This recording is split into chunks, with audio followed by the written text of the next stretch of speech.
can you just explain what happened with AOC? I know we're focusing a lot on her, but what happened with AOC and the Israeli lobby? And then by comparison, what happened with John Fetterman, Ryan? Oh, yeah. That Fetterman story was interesting. But yeah, and so AOC, after she wins her primary, she does an interview on the firing line with Margaret Carlson, kind of a right-wing host who presses her on Israel-Palestine. And after some kind of awkward moments, she just taps out of the interview. She's like, look, I think her quote was, "I'm not a geopolitical expert on this issue." And you could see the kind of wheels turning. And she talked about it afterwards, that she knows that there are third rails on this issue, but she's genuinely not steeped in it at the time. And so doesn't even know if she's touching these third rails or not. Right. And which is one of the more, I can imagine, frightening, political experiences that you can have. A lot of people will say, well, this is like a super complex issue, and that's masking like a hidden agenda that they have. She was saying that because she was like, look, this is not an issue. I was bartending, just a couple months ago, full time. And in my Puerto Rican neighborhood and in my Puerto Rican family, it wasn't an issue that we talked about a lot. So a week later, her campaign hears from a representative of AIPAC saying, we saw the interview, we can help. We can help educate you on this issue. Let's start the conversation. And to help start the conversation, we've actually already, cobbled together $100,000 of campaign contributions, and there's a lot more where that comes from. And her campaign aide Corbin Trent, tells her, and Shroycott Chakrabarty, her campaign manager, about it. And they're like, wow, that's rather direct. But at the time, by then, this is several weeks to maybe more than a month after she'd been elected, and she's now like a national political star. Every time she's going on Instagram or tweeting, she's $100,000 is pouring into her campaign, so she could easily say, So she's like, of course not. A little bit more, and we'll talk. I'm kidding. But open to hearing. She wants to meet with everybody, but not. But she could tell at the time, how corrupting that could be. Like, if you weren't her, like if you actually do need the money, because if you do need it, and you say no, that money is, they're not going to be like, all right, cool, that's fine, don't worry about it, we're all good. Like, they're still going to spend that money, but it's going to be spent for somebody else against you. This money's allocated to you. Right. It's just going to be for you or against you. You can choose. And there's a lot more where it came from. Fetterman, and I think what the last few months with Fetterman has shown is that it goes much deeper than just what I'm about to describe. But during his Senate campaign, he was facing, if you remember, he doesn't just have to win against the Republicans in the general election. He has to beat Connor Lamb, this kind of center-right Democrat, in the primary. And Connor Lamb and his brother were, our cousin or whoever those dudes are, were like very publicly calling for super PAC support in the last couple months of the race. They kept putting out these memos that were saying, like, here are John Fetterman's weaknesses. If we go up on the air with this amount of money in these districts, if a super PAC goes up in these areas with this amount of money, with these messages, like, we can overcome this 20+ point gap that we have with Fetterman right now. They were very public about it. One of the more public pleadings for super PAC money that I've ever seen. And the main super PAC that they had their eye on at the time was Democratic Majority for Israel, DMFI, founded by Mark Melman, who's an AIPAC advisor, whose client over in Israel is Yair Lapid, who's kind of a center-right head of the Yesh Atid party there, and was spending a lot of money against Bernie and organizing to spend against the Squad. And they looked very closely at it. They, and also Reid Hoffman's super PAC, which worked very closely with Mark Melman's. Mark Melman was the consultant for Reid Hoffman's super PAC. And DMFI sat down with Fetterman, and Fetterman was like, Fetterman's campaign is like, well, what does our Israel-Palestine position need to be? And they met, then they drafted the position. They sent it over to DMFI, and Mark Mellon said they sent it back with notes. It was very good, but they had a couple notes. The campaign accepted the notes. Don't mention occupation or Palestinians. I'm sure that was not in the first draft either. Let's go conflict. Yeah. Tragic. There will be you basically BDS is evil, which is the boycott movement. No, you can't have any conditions on aid. Right. Those basic stuff. So they're almost getting a contract for what to say when they're given money. Is that? Yeah, and a lot of other candidates did similar things. And that I write about in the book. It's like it's a negotiation not for money, a negotiation to not get money spent against them. Yes.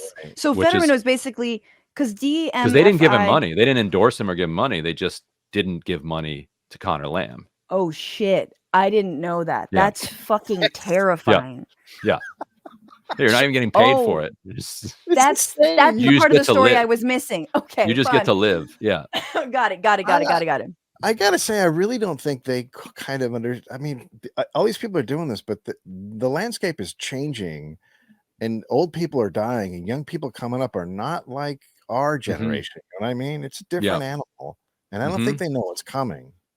Right, and they think they can spend their way into suppressing it. And you can beat Nina Turner like they did.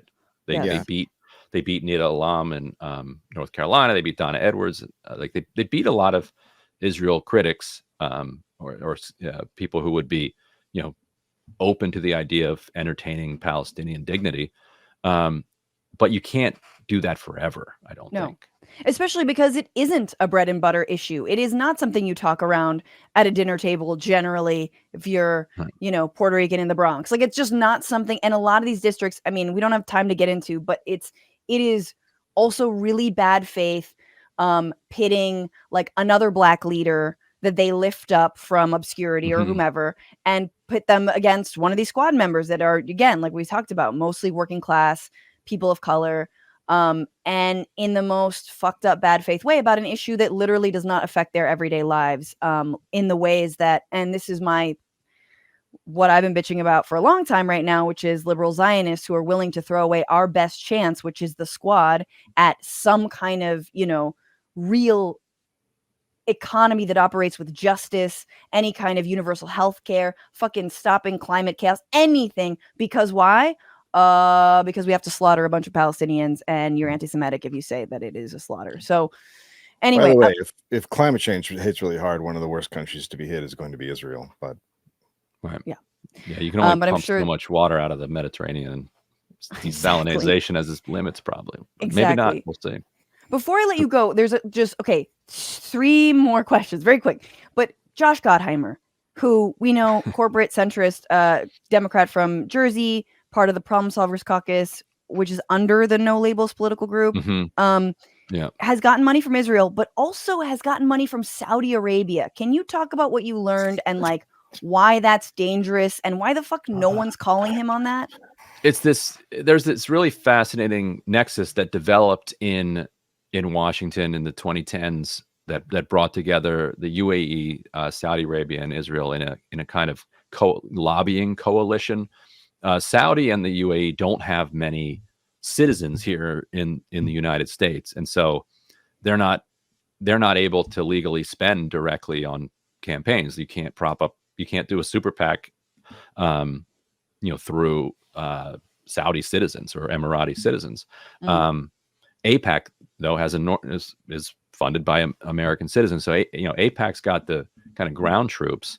Saudi and the UAE had just hundreds of millions of dollars to spend on soft political stuff, like building a $150 million wing at a children's museum in Washington, and throwing galas and throwing dinners for journalists, Trump's golf tournaments. Yes. Exactly. You've seen how the same thing that they've done around the world they did in Washington throughout the 2010s, buying up all of these friends and allies. That flowed directly into the Abraham Accords. Kushner putting together this project that would say, we're gonna team up the Emiratis, the Israelis, and the Saudis, and we're just gonna forget about the Palestinians. And so that was the kind of power structure that Gottheimer was a part of. Like he and Mark Penn, who we don't have time to go into Mark Penn, but Mark Penn is his mentor. One of the most, I think, objectively speaking, one of the most odious people in politics over the last 40 or 50 years. Right, Dave? Who does he have tattooed on his back? Shit, I thought it was Roger Stone. And he got Kissinger tattooed on him. He and his wife. Now he was like the devil on Bill Clinton's shoulder. He was like the bad strategist that they brought in to like tell Bill Clinton how to like destroy Monica Lewinsky's character. He then became Hillary Clinton's campaign strategist, who said you need to basically accuse Obama of being un-American. He and Gottheimer are presumed to be behind the Jeremiah Wright stuff, the born in Kenya, like all of the like crazy stuff. He was the birth certificate guy, right? Yeah, quietly doing all of that stuff. Meanwhile, he's going in and out of the private sector, working for Microsoft, and Gottheimer goes to the FCC and then goes to Microsoft, and then Mark Penn starts this private equity firm, the Stagwell Group, that was doing a lot of work with Saudi Arabia, where Gottheimer was also working. Then Gottheimer, when Gottheimer was finally elected in 2016, he formed an official legislative caucus called the Problem Solvers Caucus, sponsored by No Labels, which is Mark Penn and his wife Nancy Jacobson's project, which is private equity, hedge fund, baseball stadium owner. Not left, not right, forward. That's right. Safe for money, please. Is it safe for money? Okay.